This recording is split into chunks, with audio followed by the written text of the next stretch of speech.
record here.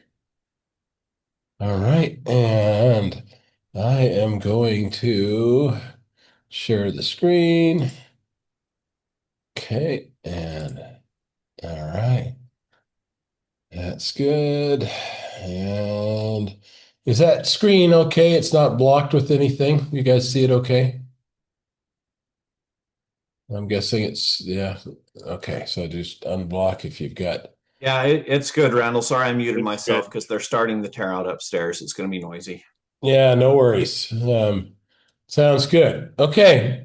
And let me put this so here so I can do it. So welcome, everyone. Thank you for taking the time to join me today. And I'm excited about this topic. I'm excited about all marketing topics. But what we're going to discuss today has the power to completely transform how you do connect with clients, differentiate yourself in the Utah market, and ultimately grow your business. So over the next, hour or so, we're going to explore something that goes far beyond the typical marketing tactics, and we're going to dive into the ancient art of storytelling. More specifically, how to position your clients as the heroes of their own real estate journey using the story brand framework. So, whether you've been in real estate for 20 years or 20 minutes, the principles that we'll cover today are timeless. In fact, some of the examples that we're going to look at have been moving hearts and changing minds for over 2,000 years. So, we're going to start right now. Um, so, we're going to start by asking you a question I want you to think about. Why do some agents struggle to find clients while others have people lining up to work with them? And I want you to think about that. And before you answer it, no need to answer it out loud. But I want you to set aside the obvious answer, things like experience, market knowledge, or even luck. Because here's what I've discovered. There's plenty of highly skilled, incredibly knowledgeable agents who are barely getting by. And there are agents with far less experience who know almost nothing about the business that are absolutely crushing it. So, what's the difference? Well, more often than not, it comes down to how people communicate. It's about how they tell, and more importantly, how they position their clients within their own story. And so today we're going to unlock the secret that the best communicators throughout history have known. Stories are the most powerful tool we have to connect, persuade, and inspire action. And so here's our roadmap for today's session. So first, we're going to explore the psychology behind storytelling. We're going to look at the actual science of why our brains are literally wired to respond to stories differently than any other form of communication. And we're going to dive deep into the story brand framework, which is a proven seven-part formula that was developed by Donald Miller. And he has written a book on it, but has transformed the marketing of thousands of businesses worldwide.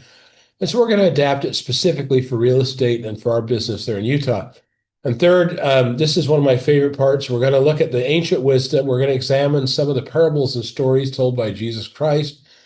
And we'll see why they're still recognized today as masterful examples of storytelling. Uh, still making a difference.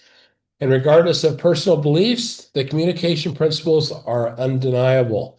And fourth, we're going to get Utah specific. So we'll talk about how to apply these principles wherever you're at in Utah, from Salt Lake City to St. George, and from Park City to Provo.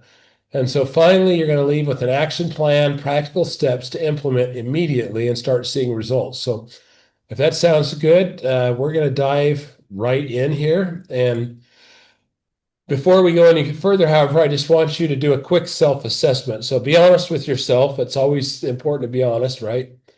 And it's not about judgment, it's about growth. So the first question is, how would you describe what you do in 10 seconds? If someone at a dinner party, an elevator, or somewhere else asked you, what you do, what would you say?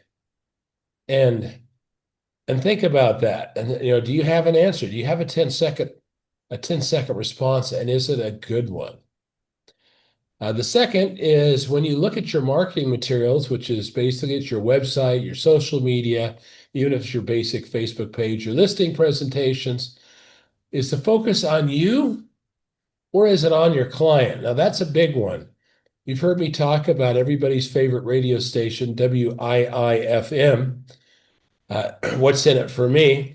And third, when clients work with you, do they feel like they're the hero of their own story, or do they feel like a supporting character in your story? And finally, can a prospect who's never met you immediately understand within seconds exactly how you can help them with a specific problem? And if you hesitated on any of these, there's room for improvement. You're not alone. Most agents, in fact, most businesses actually get this wrong, and that's exactly what we're going to fix and address today. And so we move on to the next slide there. So here's the hard truth, and a truth that I need you to really internalize. So, and it's this simple. It's if you confuse, you lose. If you confuse, you lose. And so let me just a second, let me mute somebody's. There we go. Okay. The confused mind always says no. So confused clients don't take action. They don't call, they don't email, they don't, sign listing agreements. They just move on. And so consider this. So according to many studies, the average website visit is just under 8 seconds.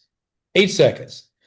That's all the time you have to communicate your value before somebody clicks away to the next agent.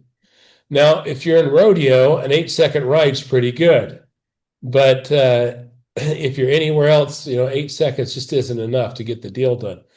And the thing is that you might be the best agent in all of Utah. You might have the most experience, the best track record, the deepest marketing knowledge. But if a potential client lands on your website or sees your social media and can't immediately understand how you could help them, they're gone. My daughter is 2 years old. I watch her. She's already figured out how to do the one finger scroll on daddy's phone or anywhere else. And she'll scroll until she gets something that interests her. So this is why clarity wins and confusion loses every single time. The good news is that stories provide clarity.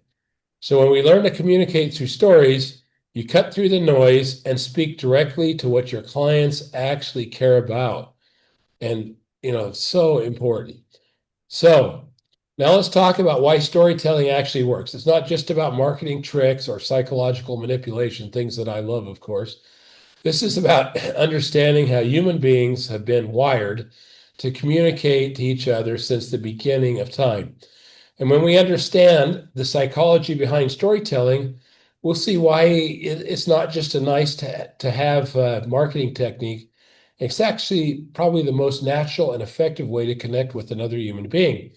Some of you do that pretty good. I know that Mike Vielstich does a lot of storytelling or story branding on his Facebook page. So here's something fascinating. Before human beings have been telling stories.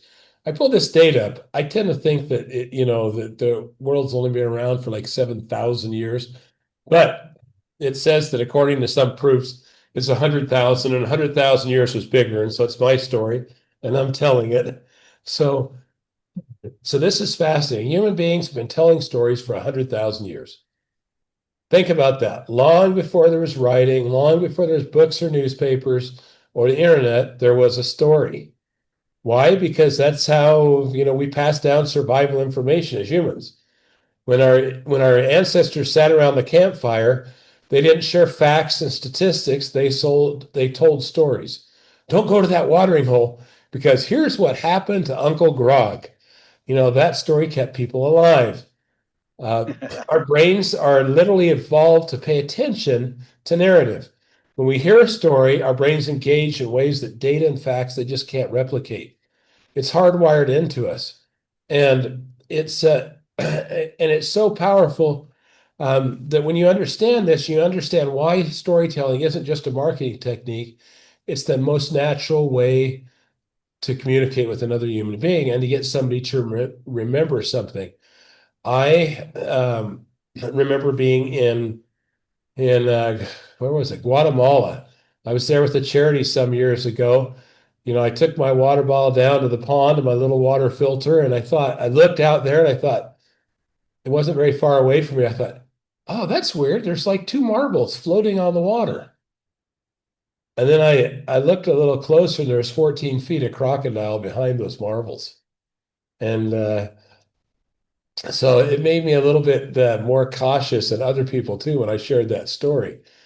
And so I've actually had that story repeated back to me by somebody that's heard it. But it's hardwired and it's important. So let's get a little scientific here because the research on this is really fascinating, and I'm kind of a research nerd. When we hear a story, not just facts, but an actual narrative, multiple regions of our brain light up, simultaneously. The language processing areas, the sensory cortex, the motor cortex, the emotional centers. It's like a symphony of brain activity. Okay. There's something called a neural coupling that happens when we're engaged in a story, where the listener's brain actually starts to mirror the brain activity of the storyteller. Now, that's interesting, isn't it? So it's kind of like you're literally linking together or syncing up neurologically. So when stories get emotionally charged, our brains release dopamine. That's the feel-good chemical, right? And it helps with memory and processing. And it's why emotional stories stick with us. And so here's the really, powerful ones. Stories trigger the production of oxytocin, which also makes you feel good. It's like when you kiss a girl, there's oxytocin. When you hug somebody, there's oxytocin. This is something called the trust hormone or the empathy chemical. So when oxytocin is flowing, people become more trusting, more generous, more cooperative. So when you tell a good story, you're not just entertaining somebody, you're literally changing their brain chemistry to make them more receptive to you, and you're syncing up and linking up with them. Now, you've probably heard the phrase facts tell and stories sell, but let me give you some data to back that up. So studies show that statistics and facts are typically forgotten within a few hours of hearing them, unless you share them with other people or you write it down. But stories can be remembered for years, sometimes for a lifetime or longer. One Stanford professor, Jennifer Aker, found that stories are up to 22 times more memorable than facts presented alone. So if you have a fact, you want to present it in a story 22 times. That doesn't mean that facts don't matter, because of course they do, right? Especially in our business, in real estate, where we deal with market data, pricing, and contracts. But here's the key: stories provide the context that give those facts meaning. When you say the average home in Salt Lake City sells for 550,000, that's a fact. When you say last month I helped the Martinez family, a young couple with their first baby on the way, find their dream home for $550,000 in a neighborhood with great schools and a backyard where their daughter will take her first steps. That's a story, right? Same price point, but now it means something. We've added meaning to it. That's the power of story. So great storytellers understand something called the story gap, right? This is the tension that exists between what is and what could be. Think about any great movie or book. There's a character who wants something, kind of a hero's journey, and there's an obstacle in their way. And the gap between, the current reality and their desired future, that's what keeps us turning the pages. That's what keeps us, in our seats at the theater. In real estate, the story gap is built right into what we do. So every client that we work with has a current situation and a desired future state. Maybe they're in a cramped apartment and dreaming of a house with a yard. Or maybe they're empty nesters and rattling around in a house that's too big for them now, dreaming of something maybe more manageable. Or maybe they're just relocating to Utah and dreaming of mountain views and skiing. Your job as their agent and as a storyteller is to help them bridge that gap. You're not just processing paperwork, you're the guide who helps them get from where they are to where they want to be. When you position yourself like Yoda as the mentor, everything changes. One of the most powerful things about stories is how they build trust. So let me explain how that works. So first, stories show rather than tell.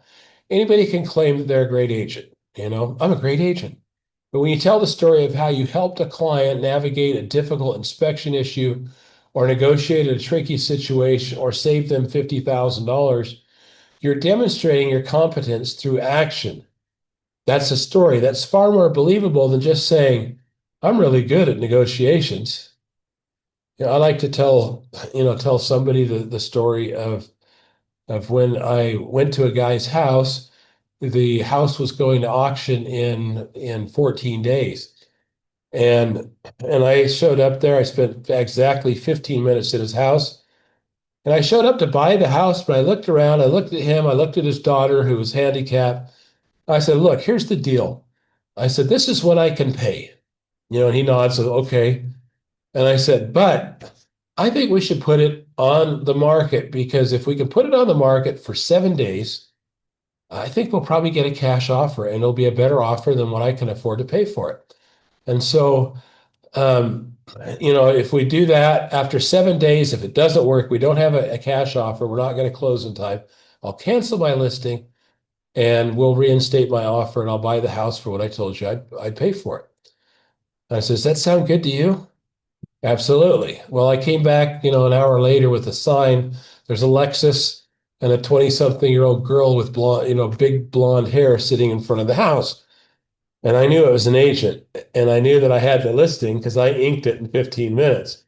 And I walked up and I said, can I help you? And she rolled down the window and stuck her snooty little nose into the air and said, well, who are you? And I said, I'm the agent that has this house listed. Would you like to take a look at it? Right? And she looked at me and said, you son of a bitch. I've been working on these people for 2 years, and the fact is always be closing, always put your best deal out there. She'd been meeting with them for years, and it's probably like 2 months actually, but she'd been meeting with them, but she hadn't closed them. And so that's why you always want to close, right? Um, so stories show rather than tell. And second, there's something about being vulnerable in storytelling that creates a deep, connection. And when you share stories that include the challenges you faced, the times you screwed up, the lessons you learned, mistakes, etc., you make people connect with you in a whole different way on a human level. Perfection is intimidating. Authenticity is magnetic and will draw people to you, and people want to help you.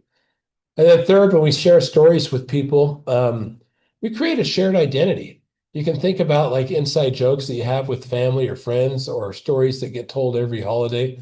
For me, a story that's told every holiday is "It's a Wonderful Life." We watch it on TV with Jimmy Stewart. But my family, my friends, we all know that. Well, yeah, are we going to watch Jimmy Stewart? When are we going to do that? Well, Christmas Eve, of course, right? And so it becomes a shared story that a shared event that bonds us together. And we talk about the things that we like about in that movie, even though we've seen it. I've seen it probably, I don't know, more times than I've been alive. So when your clients become a part of your story, and when you've shared your experiences together, they become more than clients. They become advocates, referral sources, and friends for life. Last week, we had Mike Vielstich talk about doing his barbecue after helping somebody close on a house. And he says, it was great. We made friendships. I think it was like 3 extra deals, lined up, with three different people that attended the housewarming party that he gave. And Mike's great at telling a story. And I've listened to Mike tell stories forever, whether it's skinwalkers, stories down, south by Navajo Lake to Boy Scouts or other things. Mike's a great storyteller, and people like to listen to him. Now, here's the challenge that we all face. It's noise, kind of like when Eric Lee said, hey, the noise is starting upstairs, so I'm going to mute myself. Well, the average person is exposed to somewhere between 5 and 10,000 marketing messages a day in the US. Billboards, social media, ads, emails, TV, commercials, radio, signs on benches, it's everywhere. And guess what our brains do with most of that? For survival, they tune it out. We have to, or we'd go crazy. Most marketing is just noise. It's forgettable. It blends in with everything else. In fact, I have watched this with real estate agents for years upon years as I've taught agents. They all say the same thing. I'm a great agent. I'm certified as, something that nobody's ever heard of before and nobody cares about, and they all look the same. In fact, one training that I did where I had 300 real estate agents in Utah from different brokerages, I had them throw down their business card on the table. And out of hundreds of business cards, there was two that stood out. Every business card looked just like everybody else. And that. So a story, however, isn't noise. It cuts through. Why? Because, like we've talked about, our brains are wired to pay attention. They pay attention to narrative. Stories speak to survival, no matter what it is, our deepest desires or our deepest fears. And I learned this years ago in church. I remember going to church with my dad. Most of the time, it was just, the first hour was just miserable, unless somebody was telling a story. And if they told a story, even me at 9 years old, I'd sit up on the edge of the pew, the bench. I'd lean forward and I'd listen. And I started noticing throughout the years that people that told really good stories had a lot of engagement from the audience. And so story cuts through. So here's our challenge, right? Our stories have to be clear and compelling and customer focused. If it's confusing, people won't pay attention. If it's boring, people won't care. If it's all about you, people won't connect. So the good news is we're going to learn a framework that makes creating that kind of story much easier. Now we're getting to the heart of today's presentation, the story brand framework. So the framework I mentioned was developed by Donald Miller, a best-selling author. I would suggest getting his book, maybe Building a Story Brand. It's one of the best marketing books that was written. I like it. The story brand framework takes the principles of storytelling that have worked for thousands of years, applies them specifically to marketing and business communication. The things that some people did intuitively helps the rest of us out that had to learn it. So it's deceptively simple, but incredibly powerful. So let's break down each one of these 7 elements. So here are all 7 of them. I want you to fully internalize these because this is a skeleton on which all great stories are built. And Eric and Jake will put this out so that you can listen to it again. Number 1, a character. This is your client, not you. Your client's the hero of this story, right? Number 2, the character has a problem. Something's wrong in their world. They want something that they don't have. Number 3, they meet a guide. Guess who that is? That's you. The guide has experience and expertise that can help the hero. Number 4, the guide gives them a plan, a clear path forward that makes the journey feel achievable. Number 5, the guide calls them to action. They're challenged to actually do something. Number 6, that action helps them avoid failure. There are stakes. Something bad happens if they don't act. Sounds like Star Wars, doesn't it? Number 7, and the story ends in success. The hero achieved what they wanted. So think about every great movie you've ever seen. Luke Skywalker meets Obi-Wan Kenobi, Frodo meets Gandalf, Katniss meets Haymitch. The hero meets a guide who helps them succeed. And that's this framework in action. Yep. So as it says up there, let's start with the element 1, the character, the hero of the story. It's important that you do a mindset shift because you need to make sure that the hero is always your client and never you. I know that stings a little, right? We want to talk about how amazing we are and the certifications we have and all those things that we've been, taught to build our personal brand, about our accomplishments, etc., showcasing our awards and our experience. And, yeah, those things do matter. But here's the truth. Your client doesn't care about your story nearly as much as they care about their own. So when they visit their website, they're not thinking, I wonder what awards this agent has won. They're thinking, can this person help me get what I want? I've done over 1,000 transactions and never had anybody ask me what awards I'd won or what certifications I held. So the first question to ask yourself is, what does the client really want? Not what do they need, what do they want? For buyers, it could be, we want security, a place to raise our family. to feel successful, to have, a view of the Wasatch Mountains, right? For sellers, they might want to maximize their equity, to move on to the next chapter, to reduce stress in their life, to feel confident they're getting the best deal possible, not losing money, etc. When you understand what your hero wants, then you can speak directly to it. So you have two ears and one mouth. Use those ears to ask them what is most important to them, and then zero in on it. Element two is the problem. Every story needs a villain, something for the hero to overcome. So here's where the story brand gets powerful. Donald Miller teaches there are actually three levels of problems, and most businesses only address one. First, there's the external problem. This is surface level, obvious issue. In real estate, it might be I need to buy a house or I need to sell my home. This is what most agents focus on. Second is the internal problem.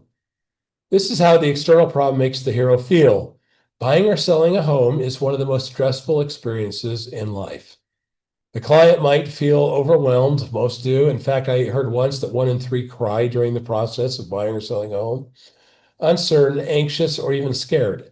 They might feel out of their depth, worried they're going to make a mistake, concerned they'll leave money on the table. Third, there's the philosophical problem, the philosophy.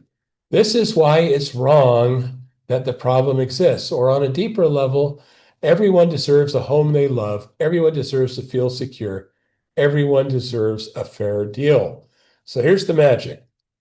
When agents can truly connect with customers on all three levels, then you can articulate what's not just the external problem. I need a house, the eternal feeling of, I want to get one at the right price, looking at the mountains and I want to feel successful. And then the stake, I have a hard time saying that, the philosophical stakes, you create a deep connection, right? And so you identify with their philosophy. And that's the key, deep connections. Element three is the guide, and this is where you come in. Remember, you're not the hero of this story. You're the guide. You're the Yoda. You're not Luke. You're Mr. Miyagi, not the Karate Kid. You've got the experienced mentor who has the knowledge. You are the experienced mentor who has the knowledge to help the hero succeed, and you need to tell that story. A great guide demonstrates two characteristics, empathy and authority. Okay. Empathy means that you understand why, and they're going through what they're going through and what they're going through. You've seen it before. You recognize their fears, their hopes, their concerns. Empathy is communicated through statements like, I understand how overwhelming this process is, or many of my clients have felt exactly the same way as you do. Authority means that you have the experience and expertise to actually help them. This is where your track record, your credentials, your testimonials come in. But here's the key. You're not bragging about yourself. You're giving the hero confidence that you can guide them. So when you balance empathy with authority, you need to have the right balance. Too much authority without empathy, and you seem arrogant. Too much empathy without authority, and you seem like you can't do much to help. So strike the balance, and you become the guide that every hero is looking for, and make sure that most of the focus is on them. So here's a practical, some practical help for your guide credentials. So empathy, for empathy practice using statements like, I understand how overwhelming this process can feel. I know what it's like to worry about making the right decision. Many of my clients have felt exactly the same way you're feeling right now. These statements immediately communicate that you get it. You're not disconnected, a disconnected professional just out for money. You're somebody who truly cares, who understands the human experience of buying or selling a home. I understand the way you feel. I felt just exactly the same way that you did, even though I've done this, I've sold, bought 5 homes for myself or 10 homes for myself or whatever. For authority, think about, your years of experience, numbers of transactions closed, testimonials, most importantly, from past clients that speak to results, not just your personality. So you can tell a story or show them one on video, but you can say, this I think relates to you. Then because the Martinez's went through this exact same problem. And then you can say, any awards or recognition, but basically you want to keep it brief. The authority thing, 1 or 2 lines is enough on your website, on your, any listing, presentation or buyer presentation, and then your specific, knowledge about the Utah market, neighborhoods, et cetera. So here's the insight. The best way to demonstrate authority is through the stories of the clients you've helped. Instead of saying I'm a great negotiator, I like to tell the story of how I helped somebody, save $30,000 through a skilled negotiation, and how I helped them save this money by buying the junior lien at a discount. And so I told the story about how I went in, I found out that there was a junior lien on the property. Um, it was, $60,000. We went in, paid for that lien at a discount, saved them $30,000 on their house. Do you think they'll use me again and again and again? Absolutely. So um, that's what you want to do. So instead of saying, I know this market, tell the story of a client you help find the perfect home, in the perfect competitive neighborhood, and everything was happy thereafter. So authority is best shown, not told. That's truly important. Now, elephant four is the plan. Heroes need a clear path forward, or they're not going to take action. Now, think about this. Buying or selling a home is daunting. It's scary. There's just so many steps, so many potential pitfalls, so many mistakes that can be made, and so many unknowns. If you just say, call me and let's get started, you're asking people to take the great leap into the unknown.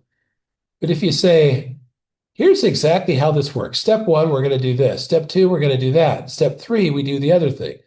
We run them through that, and we run them right through how each step, goes along and how it fits in with the other steps. Suddenly, this journey feels manageable. Their anxiety lessens, the confidence increases, and they become the hero and take power over their own story. So, Donald Miller talks about two types of plans.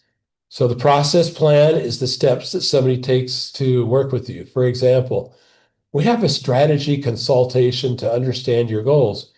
Or step two, we develop a step one. We have a consultation. I'm going to strategize with you because I want to know exactly what you want, what your goals are, what's important to you, your emotional touch points are.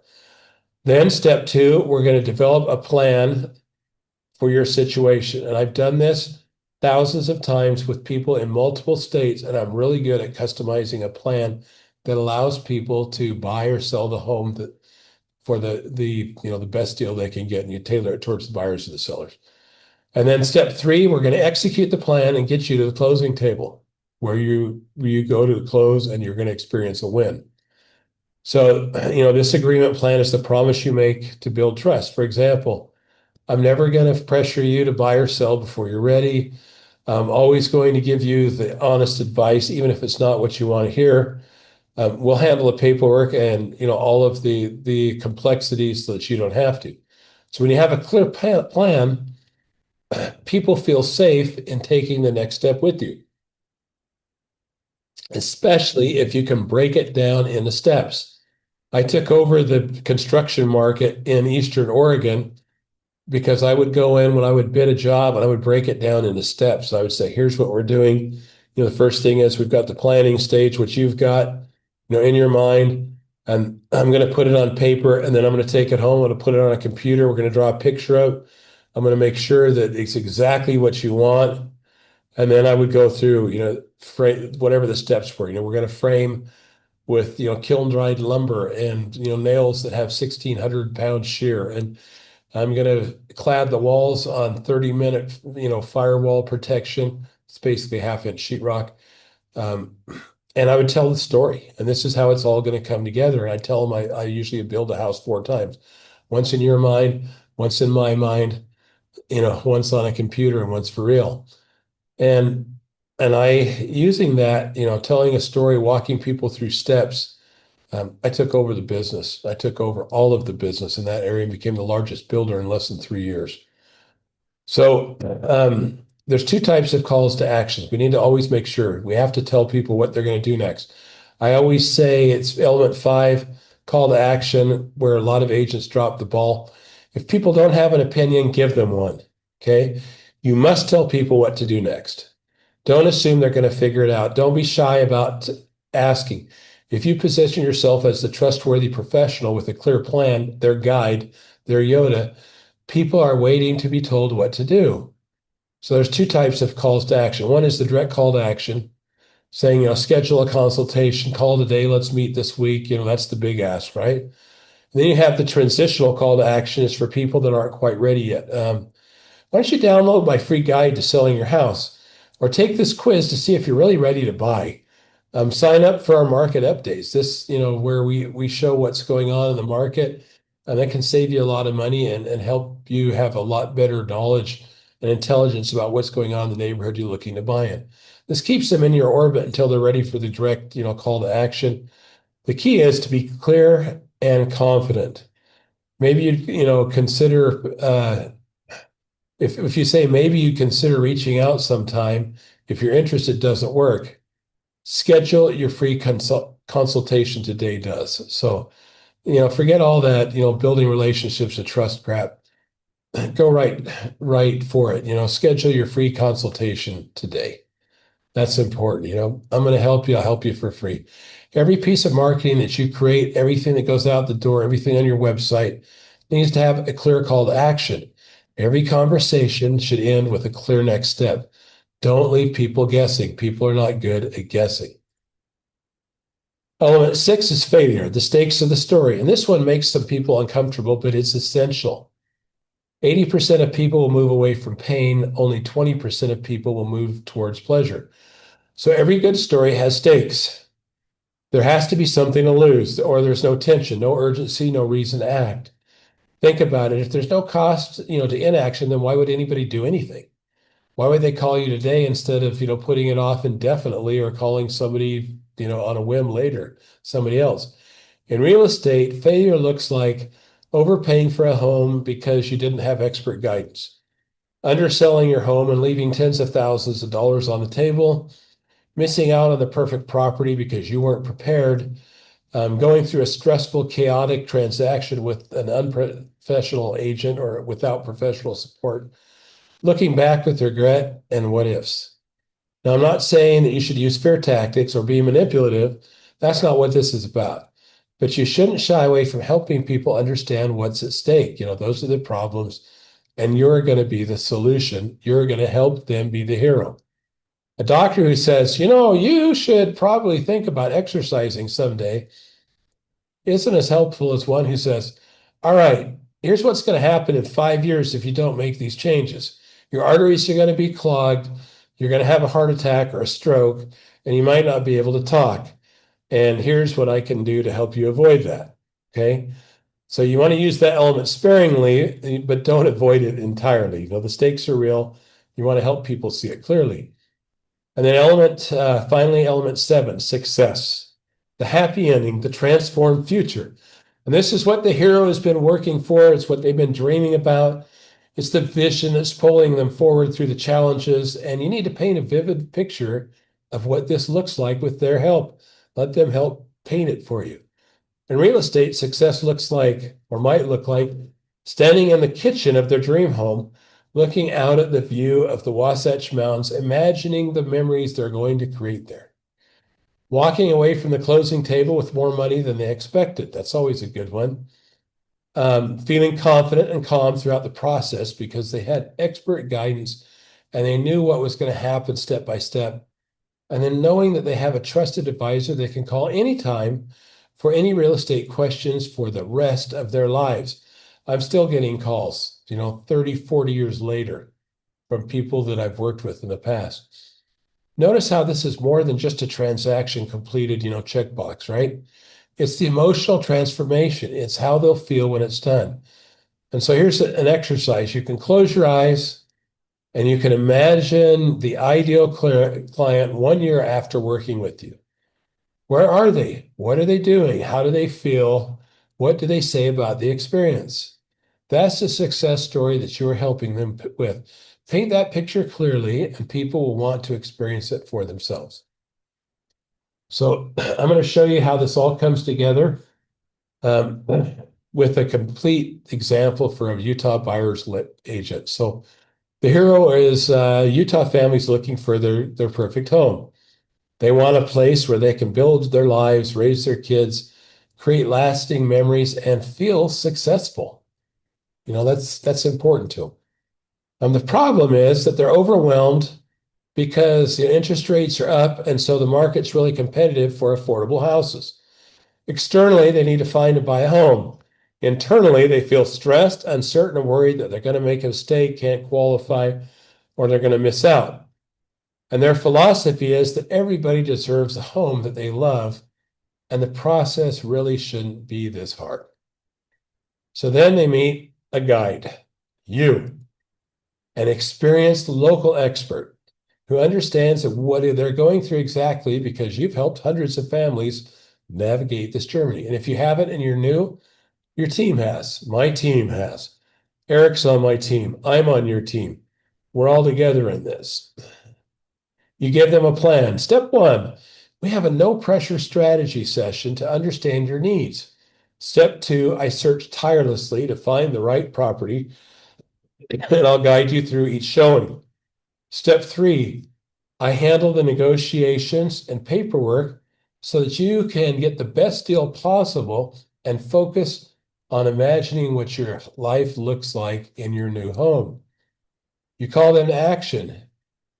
Let's schedule your free strategy session today. You've got nothing to lose.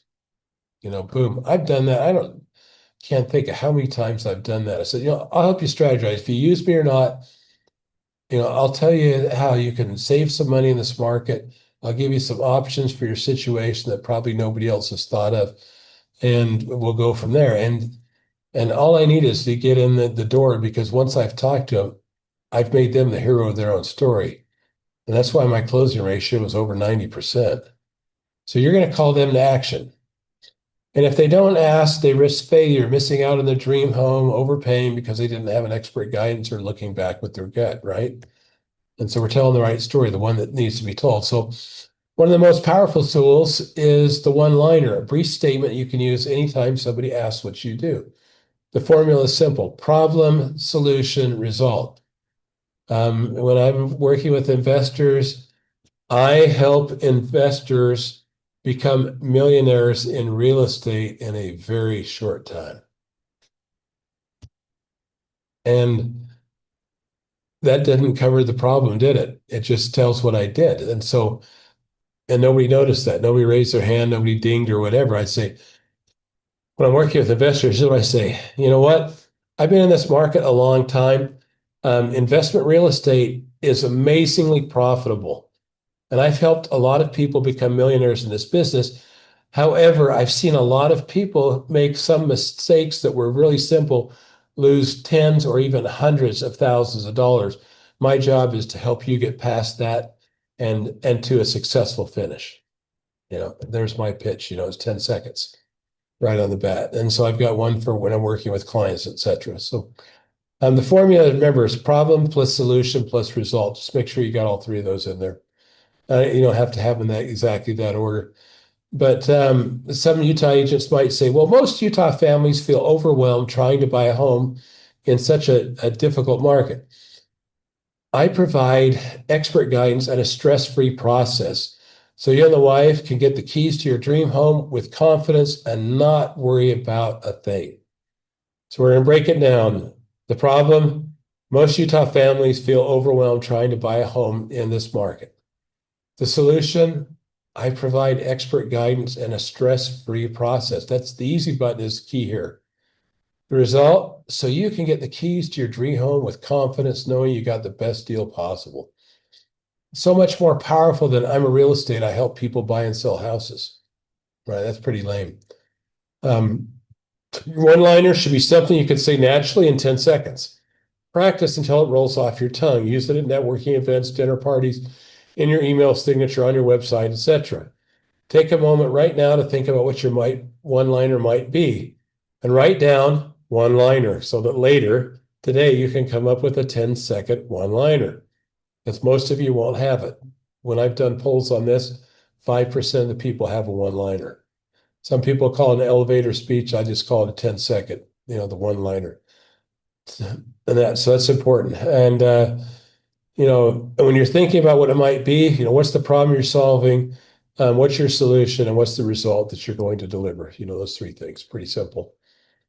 Now we're looking at something really special. Lessons from what I would argue is probably the most effective storyteller in human history. And regardless of whether you're religious, personal beliefs, whatever, it's undeniable that the stories told by Christ 2,000 years ago are still known, still valid, and still moving people today. There's something extraordinary about that. These parables were simple stories with profound meanings containing communication principles that are just as effective now as they were then. And there's a lot we can learn by studying them. So let's look at what makes some of these stories, super popular, what they did. So first, let's talk about why the parables have endured for 2,000 years. They were simple. They were stories that anybody could understand. You didn't need to have an education, special training, or anything else to grasp them. You didn't need to be a minister, pastor, or rocket scientist. We're talking farmers, fishermen, and merchants, right? Everybody could follow along.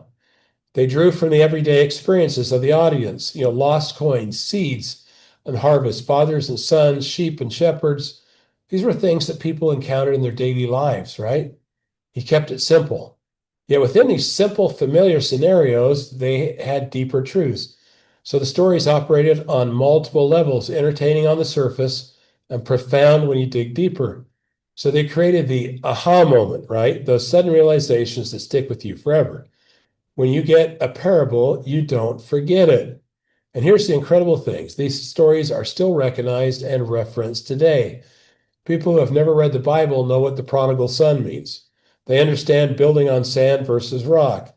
They recognize the Good Samaritan. That's over 2,000 years of staying power. That's the power of a story done right, and that's what you can do. So let's look at one of the most famous ones, the Good Samaritan, right? A man's traveling, he's attacked by robbers, he's beaten, left for dead on the side of the road. A priest come by, somebody you'd expect it to help, but he passes on. A Levite, another religious guy, does the same thing. Then a Samaritan comes along. Now, in that culture, the Samaritans were looked down on, despised. Nobody would have expected him to be the hero. But he stops, bandages the guy's wounds, takes him to a hotel, and pays for his care. So, what do we learn from this? First, the unexpected can become the hero, right? Like buyers or sellers. You don't have to fit into a certain mold to make a difference. Maybe you're new to real estate. Maybe you don't look like what people expect. That doesn't matter, right? Your actions do. Second, actions speak louder than credentials. The priest and the Levite had the titles, but they didn't deliver. The Samaritan had no special standing, but did what mattered. Third, compassion transcends boundaries. True care for people breaks through, all kinds of prejudices and expectations and politics. So in your business, be the Good Samaritan. Be the one who actually stops to help when others are just looking out for themselves. That's how you become unforgettable. We have the parable of the sower, and the parable of the prodigal son. So the prodigal son, basically, young man says, "Hey, Dad, I wish you were dead." I mean, he didn't say that, but he says that by demanding his inheritance early. He takes a journey, leaves home, wastes everything on wild living, alcohol and women. Finally, he's broke, starving, and herding pigs. He decides to go home and begs his dad to be a servant. He knows he doesn't deserve anything because he shouldn't be his son, but he approaches home. His father sees him from a distance, runs to him, embraces him, throws a huge party. Not punishment, but joy and happiness. So what do we learn here? First, everyone's story has a redemptive arc. Your clients may have made financial mistakes. They might have made poor decisions with previous homes or money or have complicated histories. That doesn't define their future, right? Second, grace and second chances are powerful. Being someone who offers a fresh start rather than judgment creates incredible loyalty, especially as agents. Third, you meet people where they're at, not where you think they should be. The father didn't lecture the son about his mistakes. He welcomed him home. So in our business, we'll encounter people with messy situations. Maybe they have credit issues, or they're going through divorce, or Poor real estate decisions have been made in the past, right? Be the one who helps them write a new successful chapter, not the one that reminds them of their failures. So, the parable of the sower is also practical for anybody in sales or marketing. Farmer scatters seeds, right? Some fall on the path and the birds eat them. Some fall on rocky ground and spring up fast, but they die because they don't have any root. There's no dirt, no oil, no soil, right? And some fall among the thorns and get choked out. But some fall on good soil and produce an abundant harvest. So the message is clear, right? Same seed scattered in different places produces different results based on the soil. So what does that mean for us, for you and me? First, not every lead's going to convert, and that's okay. Some people just aren't ready. Some are really interested. Some will start strong, but they're going to fade away. That's not a failure on your part. It's just the nature of things. Second, focus your energy on the fertile ground. Rather than trying to force rocky soil to produce, identify the people who are genuinely ready and interested and invest your time there. Third, keep sowing. If you only plant one seed and it doesn't grow, you'll have nothing. But if you're continually planting seeds in many places, throwing seeds out there, some are going to take root. And the harvest comes from consistent effort over time. Your marketing, your networking, your prospecting, think of all these as sowing seeds. Not all will grow, but keep at it. Focus on good soil, and the harvest will come. And then the last one is, the parable of the talents. So this one is talks a lot about risk and action. So the boss is going on a journey, and he entrusts his property to three servants. He gives 5 talents to one, two to another, and one to a third, right? Each one according to their ability. The first two servants invest and double their money. The third, afraid of losing, buries it in the ground. When the boss returns, he rewards the first two and he says, "Well done, you guys did great." But the one who buried his talent, his money out of fear, loses even what he had. And so, what do we learn? First is use your gifts and resources, don't hide them. Whatever your unique abilities are, and you have them, everybody has them. Whatever sphere of influence you have, use it. Don't wait until you feel ready or until you have more. Second, playing it safe is the riskiest move. The servant who buried the talent thought he was avoiding risk, but his inaction was actually the worst choice. Third, taking chance leads to growth. The ones who stepped out, who took the risks, the ones who were willing to try, they were the ones who multiplied their talents, multiplied their money. In real estate, this is relevant. Are you putting yourself out there? Are you trying new approaches? Are you reaching new people? Or are you burying your talents?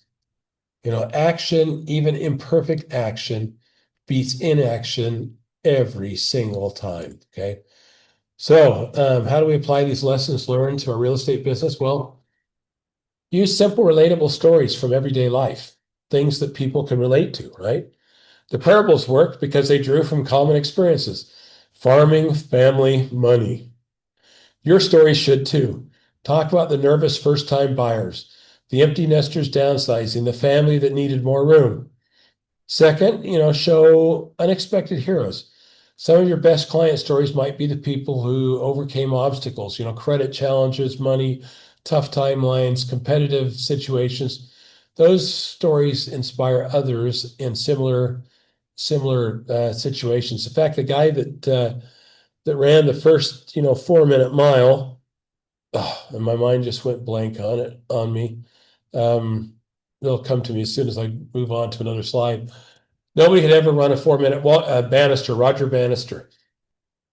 He ran a 4-minute mile. Nobody had ever run a 4-minute mile before, ever before. He did it, and 6 other people did it within months. If people see somebody else do it, they think they can do it. Okay. Powerful, so you can show that. So demonstrate grace, third, and fresh starts, like the prodigal son. Some clients come to you with baggage. It's okay. Past foreclosures, credit issues, divorce, whatever, bad experiences with other agents. Be the one that offers a fresh start and not judgment. And then fourth, focus your energy on fertile ground. Not everybody's ready to buy or sell right now. That's okay. Invest your time, the majority of it, with the people who are ready and interested right now. And fifth, take action. Don't bury your talents out of fear. Put yourself out there, try new things, share your stories. Imperfect action always beats perfect inactions. And so these have been working for 2,000 years. These are principles been around for a long time, and they'll work for you too. So, so powerful. Now let's get Utah specific. All right. Utah's a unique market with a great opportunity for storytelling. We've got geography, culture, community, and growth. Let's see. And somebody is, Exactly here. see who's mute. Sorry, I got to try that there. Okay. All right. And so we're going to talk about how to leverage these specific elements in your storytelling. From the neighborhoods you serve to the seasonal rhythm of our state to the specific stories that can be told that are going to resonate with Utah buyers and sellers. The mountains are an obvious story element, but think beyond just, there are mountains, right? Think about what those mountains mean. World-class skiing just 30 minutes from downtown, hiking trails for every skill level, the view of the Wasatch from your kitchen window that never gets old, skiing, etc. Family values are deeply embedded in Utah culture. Strong communities where people know their neighbors, excellent schools, family-friendly atmosphere. For buyers, many buyers, this is the reason they're moving here from somewhere else. We also have 4 distinct seasons, each with its own beauty and activities. Spring renewal, summer adventure, fall colors, winter wonderland. Each season is an opportunity to tell a different story. So the growth and opportunity here is remarkable. I mean, you have the tech boom, job growth, pioneer story, entrepreneurial spirit, people moving here for career opportunities. Those are all stories worth telling.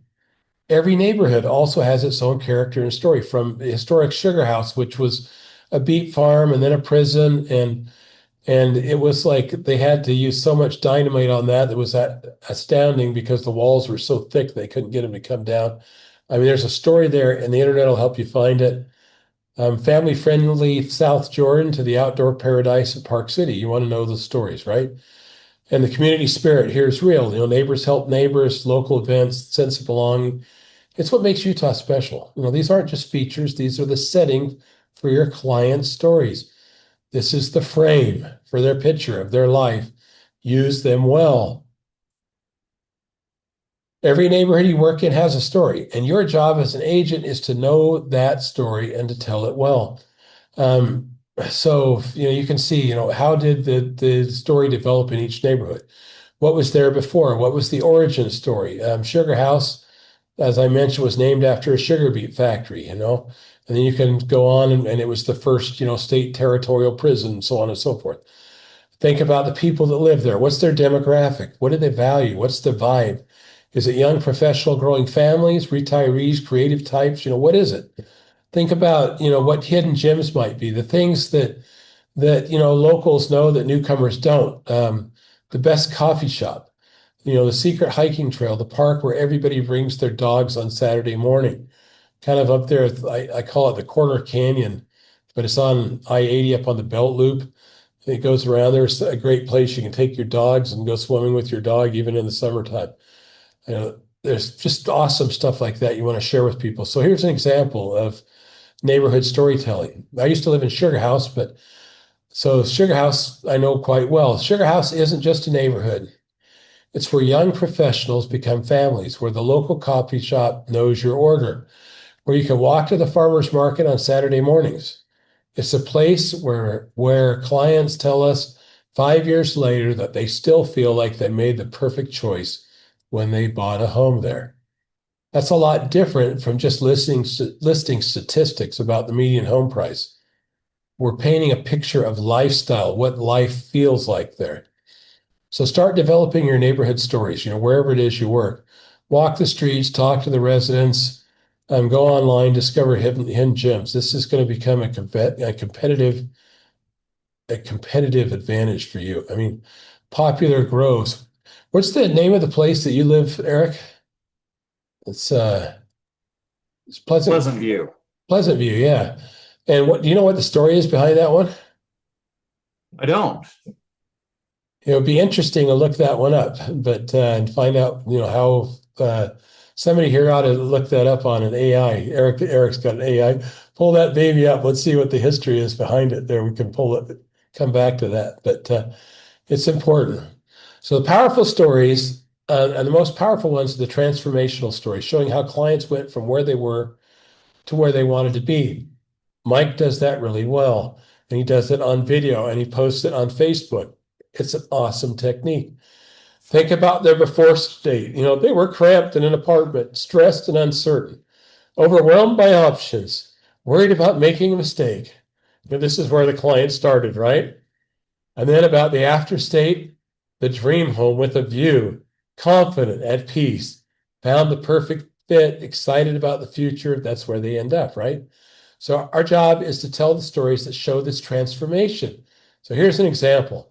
When the Johnsons first called me, they were living in a two-bedroom apartment with 4 kids. They've been searching for 6 months and were ready to give up. They thought they'd never find something in their budget with enough space. 6 weeks later, we closed on a 4-bedroom in Harriman with a half-acre backyard. Last week, they sent me a photo of their kids playing in the snow in their backyard with the caption, "Thank you for not letting us give up." I actually got a letter like that from one of my clients. Those are powerful. That's a transformation story. It's specific, it's emotional, it shows the problem from journey to solution. So here's my challenge. After every closing, capture that story, write it down somewhere. What was their before state? What was their after state? What was the journey? These stories are marketing gold, right? And most agents don't even bother to collect them. I love a good story. Utah's 4 seasons also give you 4 different opportunities throughout the year. Spring's about new beginnings and fresh starts, right? Gardens blooming, the weather's warming, perfect time to talk about families ready for change, people emerging from winter ready for something new.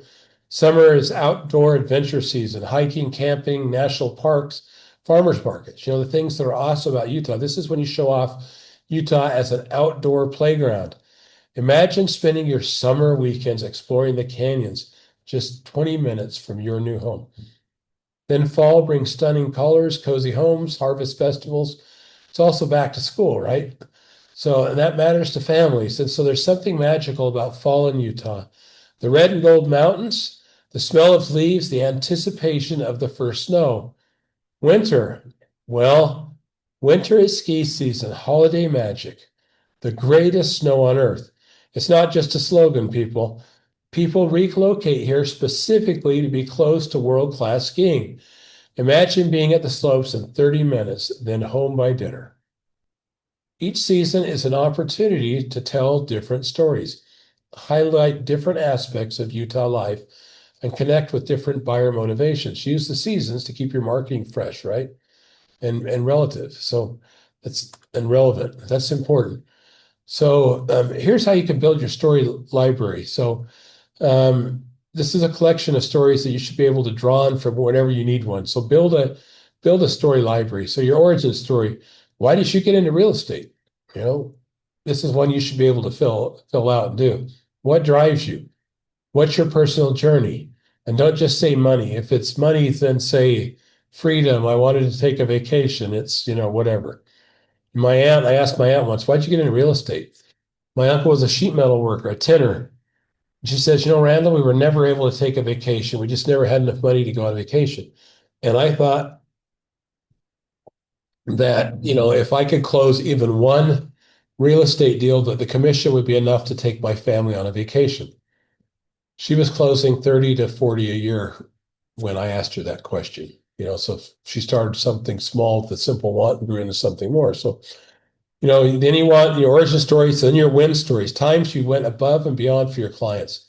The midnight offer you submitted, the impossible negotiation you won, the problem you solved when nobody else could, challenges, obstacles you've overcome, lessons that you've learned. These show wisdom and build trust. You've been through things and came out stronger. Then you have the heart stories. These are the emotional moments that remind you why you do this. The single mom who finally got her own place, the couple who found their forever home after years of searching. Um, you know, neighborhood stories, what makes each one special, the hidden gems, the local culture, the community feel. When I'm marketing, especially in a tough market, I go back and I look up the neighborhood. I pull up the title to the property and I go back as far as I can, right to the, 1850s or whatever. And I start looking for names that I might recognize or names that have interesting stories tied to them. Brigham Young, John Young, anybody that might have been somebody. And then transformation stories, before and after, again, where they started, where they ended up, and how you helped them get there. So my practical tip is this: keep a notes app on your phone and dedicate a chapter of it or it itself to stories. Every time something happens that could become a story, write it down. I write it down, I stick it on my computer. Details fade fast. It's hard to remember, so capture them while they're fresh, right? And over time, you're going to build a library of stories that you can pull from for any situation. And that's when storytelling becomes natural. So where do you actually use all these stories? Everywhere. Okay. Your website, especially your about page. Don't just list your credentials. No one cares. Tell your story. Include testimonials that are actually stories, not just great agent would recommend, right? Social media, Instagram, Facebook, LinkedIn, instead of just posting listings, post stories, a photo of keys with a caption about the family's journey. Mike, you did that 2 weeks ago, didn't you? I think it was you at closing. You can nod your head if you want. But and Mike does that often. So you can keep an eye on Mike Beelstich. Email marketing, newsletters, drip campaigns, follow-up stories, and emails get read. Facts get skipped. I track everything. Stories get read. If I'm telling a story on a video, in a text, in an email, I have a longer engagement time than if I'm just throwing facts out there. Your listing presentation, that's a great place, right? That's where stories really shine. Instead of just showing your stats, tell stories about clients in similar situations. Let me tell you about another family who was in exactly your position. Or video content, YouTube, Roomba, property tours, testimonials. Video is the perfect medium for storytelling because it captures emotion. Networking events, your 10-second pitch should be a mini story, or create an elevator pitch, which, maybe it's, a minute long instead of 10 seconds. But when somebody asks what you do, don't just say, I'm a real estate agent. Okay. Tell them what that means. Tell them a quick story. On the phone, buyer consultations, literally every touch point with a client or prospect is an opportunity to tell a story. And everybody loves a good storyteller. So here's the difference between feature-based marketing and story-based marketing. So here's the before. Typical feature-based marketing. I am a top producing agent with 15 years experience. I've closed over 500 transactions, won multiple awards. I use the latest technology and provide excellent customer service. Call me today. Boring. And it's all about the agent, right? And there's a real problem. There's a lot of arrogance in our industry. So what's wrong with this? Again, all about the agent, no story, no emotional connection, no reason to choose this person over anybody else saying the same thing, which they all do. Now, here's the after story based marketing. Hey, last month, the Martinez families never thought they'd find a home in their budget with a yard for their kids. 3 weeks later, they were grilling in their new backyard in Harriman. That moment, seeing their daughter run through the grass, that's why I do this. See the difference? The story version is emotional, specific, shows transformation. It makes you feel something. You can see a little girl running through the grass, and it naturally demonstrates competence without bragging about it. The first version says, I'm great. The second version shows you're great through the results that you've created for people. That's the shift that I want you to make. Stop telling people you're good. Start showing them through stories. It's easy to do. Here's a simple framework you can use for any marketing piece, all right? And it is, step one, you open with a problem or a desire, right? Start with what they care about, not what they want to say. Looking to buy your first home in Utah, competitive market, you might want to say that, but start with what they care about. 2, agitate the challenge or emotion. So make them feel understood. It can feel overwhelming. Multiple offers, fast timelines, high interest rates, worry that you're going to miss out, that you're going to overpay. Step 3, introduce yourself as the guide with a plan, the man with a plan, or the woman with a plan. You're the solution. Position yourself in the story. That's where having the right real estate or the right guide makes all the difference.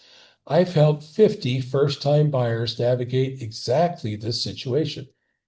Then 4, show the transformation through a success story. So this is where your story library comes in. So like Mike said, like the Martinez family, we just held a party, a housewarming party for them with 100 of their friends. They thought they'd never find a dream home. They were looking in South Salt Lake so they could be near their family. And we found them the perfect home and had an amazing party.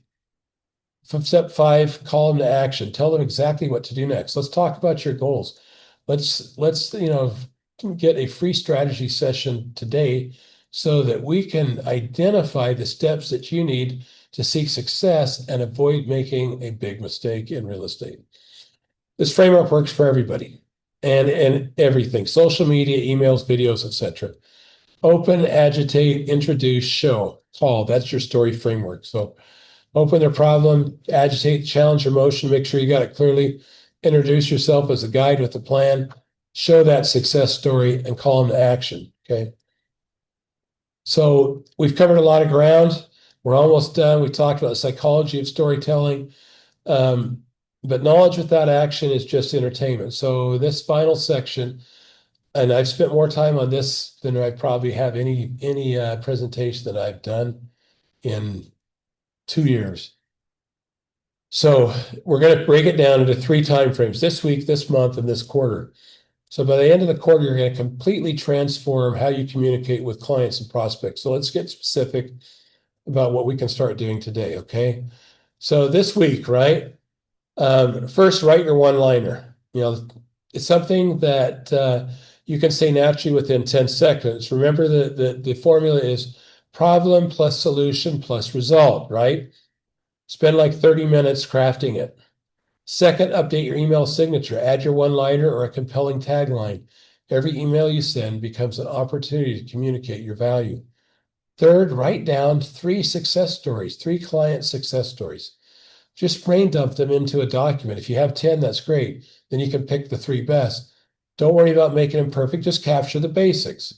Who was the client? What was their challenge? How did you help? What was the result? This starts building a story brand library for you. Fourth, post one story-driven social media post.